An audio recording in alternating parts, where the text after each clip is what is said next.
யோ தமிழ்நாட்டில் போட்டி போடுறவனுக்கு எதுக்கு இங்கே அனுமதி கொடுத்தோன்னா அந்த ஊர் ஜனங்க கேட்குமா கேட்காதா? எப்படி கொடுப்பாங்க? எவன் இந்த ஐடியா கொடுத்தது பாண்டிச்சேரி போகலான்னு? விஜய் அவர்களும் ரங்கசாமி அவர்களும் புஷி ஆனந்த் அவர்களும் நல்ல க்ளோஸ் சார். இருக்கட்டும், ரங்கசாமி விஜயை பயன்படுத்த பார்ப்பார். விஜயால் ரங்கசாமியை பயன்படுத்த முடியாது. ஒரு சின்ன இன்சிடென்ட் சொல்கிறேன். இந்த ஆண்டு தான் என்று நினைக்கிறேன், திரு விஜய் அவர்களோட பிறந்த நாள். அது தாவேக்க பசங்க அங்கே சாக்லேட் கொடுத்துட்ருக்காங்க. ரங்கசாமி அந்த பக்கம் போயிட்டுருக்கார். என்ன அப்படின்ட்டு போகும்போது கேட்குறாரு, என்ன இந்த மாதிரி விஜய் பிறந்த நாள். இவர் இறங்கி எல்லாருக்கும் சாக்லேட் கொடுக்குறாரு. ரங்கசாமி யாருன்னு தெரியுதா? வாழும் காமராஜர்.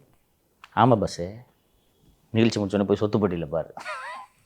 என்ன விஜய் ஃபேனாக இருக்கலாம் அவர். அதுக்காக இப்படி ஒரு நிகழ்ச்சிக்கு அனுமதி கொடுத்து கொள்ளுக்கட்டை எடுத்து தலையில் சொரிஞ்சுக்கிறதுக்கு ரங்கசாமி என்ன அவ்வளோ முட்டாளா? அதான் சார், இந்த கதையை நீங்கள் ஆல்ரெடி சொல்லியிருக்கீங்க. ஸோ நான் ஒரு ரொம்ப நம்பிக்கையாக இருந்தேன் விஜய்க்கு பிரச்சாரத்துக்கு பர்மிஷன் கொடுப்பாங்கன்னு. எதுக்குங்க கொடுக்கணும்?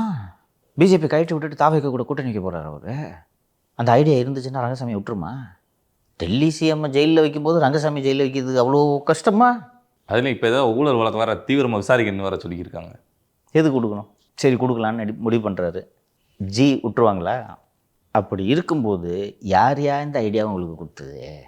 கூட இருக்கிற வளர்ந்த அறிஞர் மச்சான் கூட பஞ்சாயத்தில் இருக்கிறதுக்காக இந்த ஐடியாவை கொடுக்குறாருன்றது கூட விஜயால் கண்டுபிடிக்க முடியலையா?